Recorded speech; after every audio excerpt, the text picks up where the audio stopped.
Bom, estamos de volta. Vamos lá, concluindo Revolução Russa de 1917. Esse é o último vídeo da sequência.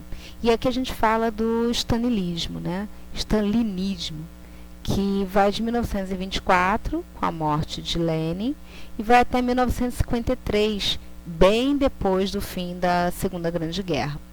Então, a União Soviética, nesse período, vai viver uma chamada ditadura totalitária, né? Ela vai viver um governo extremamente ditatorial nas mãos de Stalin, em que ele detém o poder pleno e total sobre o país.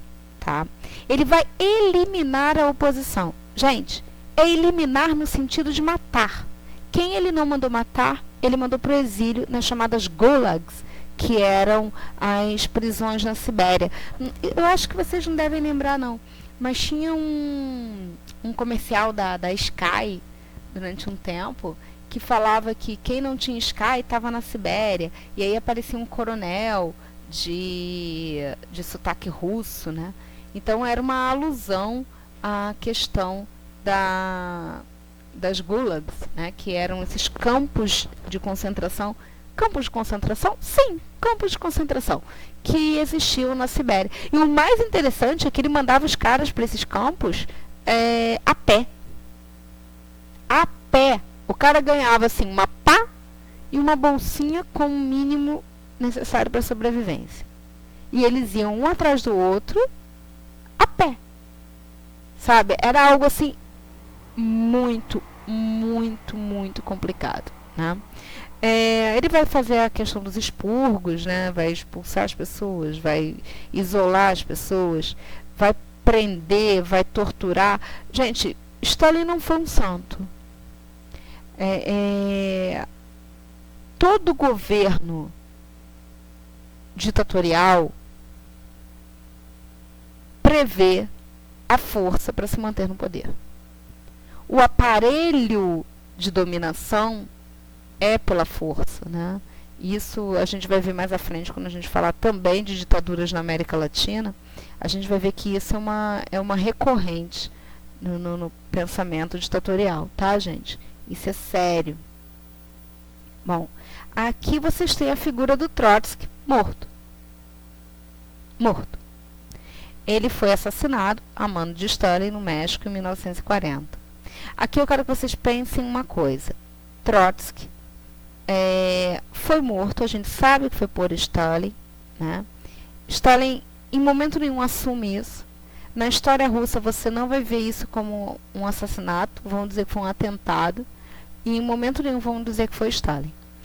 Érica, mas você disse que a história não trabalha com acho que, se, na minha opinião. Não, a história não trabalha com isso. Mas nós temos documentos, inclusive relatos de membros do Serviço Secreto Soviético que participaram do processo de assassinato do Trotsky, tá? Por isso que a gente hoje pode afirmar que ele foi assassinado a mando do Stalin em 1940, tá bom? Continuando. Stalin vai promover um governo onde você tem uma burocratização total do sistema estatal, ou seja, tudo passava pelo controle do governo. Você tem que ter carimbo para tudo, você tem que ter autorização para tudo, tá? Ele vai controlar com punho de ferro o ensino e as comunicações, ou seja, tudo passava pelo governo dele, desde o que era ensinado em sala de aula até o que era colocado pelos sistemas de comunicação. Tá? Havia o que a gente chama de culto ao líder, que é uma grande característica dos regimes totalitários. Stalin era considerado o guia genial dos povos. Não é à toa que o seu governo vai ser chamado de stalinismo, né? Vai receber o nome dele. Percebam que todo governo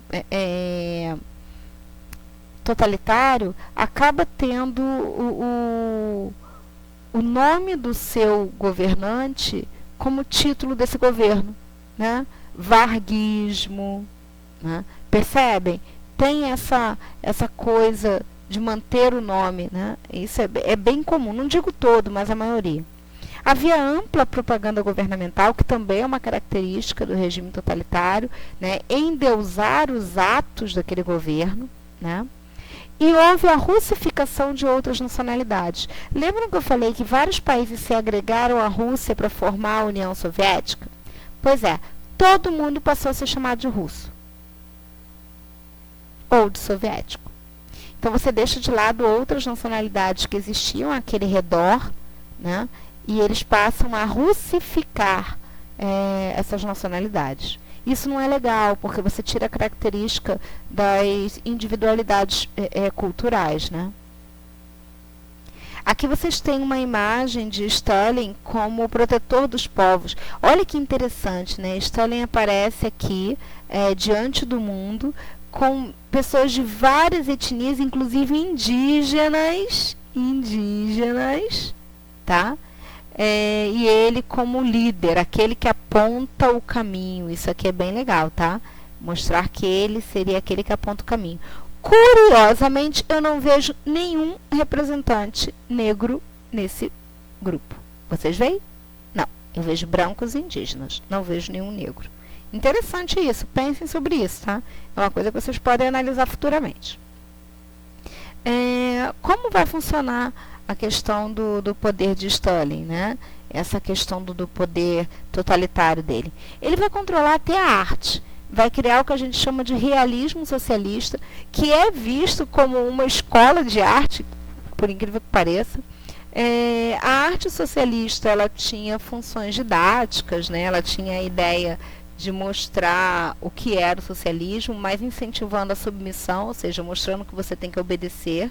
Era extremamente nacionalista, é o que eu falo do nacionalismo exacerbado, né, extremo, e tinha mensagens populares, de fácil linguagem, de fácil assimilação, ou seja, para o povão entender. Ele não queria ensinar, ela não tinha que ser didática, então ela tinha que ser de fácil entendimento. A arte, nesse momento, passa a ser vista como uma forma de levar o pensamento político ao povão, tá? Em 1928, o Stalin vai cancelar a NEP, a nova política econômica, e vai criar o que nós chamamos de planificação da economia. E aqui eu quero que vocês prestem muita atenção, porque isso é importante. É a planificação da economia que, a princípio, vai ajudar no crescimento da União Soviética, mas que, futuramente, a longo prazo, vai detonar com a economia da União Soviética. Tá? O que é planificação da economia? É tornar a base econômica uma só no país inteiro. Talvez isso funcionasse em países pequenos, de espaço geográfico pequenininho. Mas eu estou falando de países gigantescos. Eu estou falando de um país de proporção intercontinental, ou seja, que ocupa 2 continentes.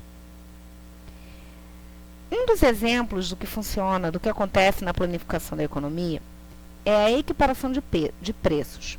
Ou seja, um produto tem o mesmo preço em qualquer lugar do país. Em qualquer lugar do país. Ah, Érica, isso é legal. Concordo. A princípio é legal.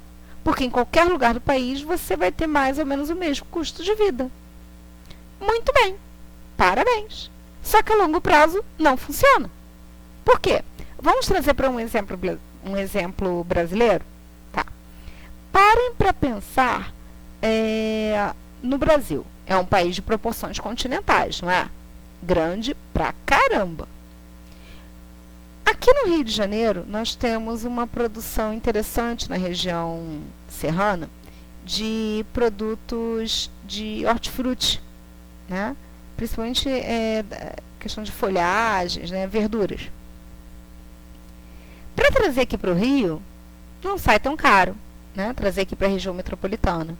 Então dá para a gente manter o mesmo preço, mais ou menos, tanto aqui na Baixada, como lá no centro do Rio e tal. Agora, vocês já imaginaram um custo para levar esses mesmos produtos para áreas, por exemplo, se eu tivesse que levar alface daqui do Rio para o Mato Grosso? Eu teria perdas absurdas, porque o alface poderia estragar com uma velocidade incrível, porque ele é um produto que estraga rápido. Eu teria que ter caminhões que funcionassem muito bem dentro da questão da preservação de temperatura. Eu teria que trabalhar com muita mão de obra especializada. Com isso, iria encarecer o produto. Eu não poderia vender um pé de alface lá por R$1,50, R$1,30, como a gente compra aqui. Eu teria que vender por pelo menos R$3, R$4. Se a minha economia fosse planificada, eu teria que vender lá pelo mesmo valor. A princípio parece legal, mas a longo prazo o produtor vai se arrebentar, porque ele não vai ter como cobrir esses custos.